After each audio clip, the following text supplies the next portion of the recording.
BJP ने mission Telangana के लिए कमर कस ली है। तेलंगाना में जीत के लिए पार्टी ने चुनावी बिसात बिछानी शुरू कर दी है। इसी को लेकर मंगलवार को बीजेपी अध्यक्ष जेपी नड्डा के घर पर तेलंगाना बीजेपी कोर ग्रुप की बैठक हुई।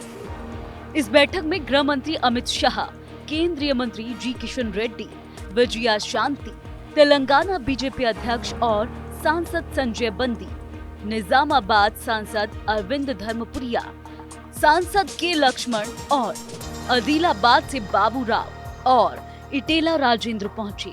इसके अलावा बीजेपी महासचिव सुनील बंसल और तरुण चुग भी शामिल हुए। सांसद के लक्ष्मण ने दावा किया कि इस बार तेलंगाना में बदलाव होगा। तेलंगाना में तो इतना आज लूट हो रहा है कि हर आदमी जानने लगे, क्योंकि आप चुनाव के समय जो वादा किए थे, गरीब के लिए मकान के बारे में बात कर रहे थे, किसान का कर्जा माफ़ करने के बात कर रहे थे, हर परिवार में नौजवान को सरकार की नौकरी के बारे में बात कर रहे थे। आज ये पूरा भूलकर सिर्फ लूट ही लूट हो रहा। परिवार इतना संपत्ति बना लिए, हर लोग जानते हैं, इसलिए तबाह है लोग तो। और लोग तो आज ये परिवार सरकार से मुक्त चाहते हैं।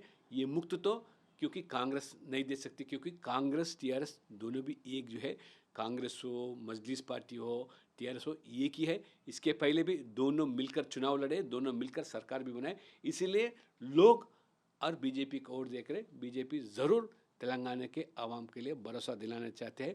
इसी माध्यम से इस बीच में तेलंगाना के अंदर लगभग हर गांव में जो आज मीटिंग किया गया, लोग हमारे ऊपर बड़ी आशा से देख रहे हैं। इस बैठक में केसीआर सरकार के खिलाफ जमीनी स्तर पर लड़ाई लड़ने की रणनीति पर चर्चा हुई। इसके साथ ही दिल्ली आबकारी मामले में केसीआर की बेटी के कविता का नाम आने के बाद इसे कैसे और कहां उठाना है, इस पर मंथन भी हुआ।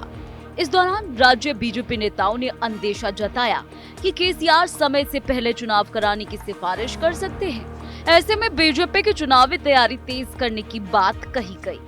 कोर कमेटी की बैठक से पहले अमित शाह, जेपी नड्डा और प्रभारी तरुण चुग की करीब 40 मिनट की एक अलग बैठक भी हुई। इसमें प्रभारी महासचिव सुनील बंसल भी शामिल हुए। बंसल पिछले एक सप्ताह से तेलंगाना में थे। वहां उन्होंने करीब 11,000 नुक्कड़ सभाएं की। उन्होंने इन नुक्कड़ सभाओं के पब्लिक रेस्पॉन्स से लेकर अन्य मुद्दों के बारे में कमेटी को विस्तार से बताया। दक्षिण भारत में बीजेपी लगातार पैर पसारने की कोशिश कर रही है, लेकिन कर्नाटक के अलावा अन्य दक्षिण भारतीय राज्यों में दमदार उपस्थिति दर्ज नहीं करा पाई।